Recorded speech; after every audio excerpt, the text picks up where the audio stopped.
السلام علیکم ورحمۃ اللہ وبرکاتہ۔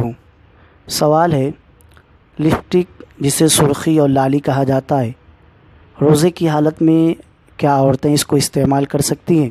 جواب: لپسٹک، سرخی اور لالی اگر یہ حلال اجزاء سے بنی ہے تو اس کا استعمال کرنا زینت کے طور پر عورتوں کے لیے جائز ہے، اور اگر یہ حلال اجزاء سے نہیں بنی ہے تو اس کا استعمال ہر وقت تو حرام ہے۔ لیکن اگر ایسی ہے سرخی کی تہ بتہ ہیں تو اسے ہٹانے کے بعد ہی وضو کرنا جائز ہوگا۔ اگر تہ والی لگی اور وضو کر لے تو اس سے بھی ہمارا وضو نہیں ہوا۔ اور روزے کی حالت میں اگر اسے لگا لیا گیا اور اس کا اثر حلق تک پہنچ گیا زبان کے ذریعے تو اس سے روزہ ٹوٹ جائے گا۔ آپ حضرات اس پر غور کریں۔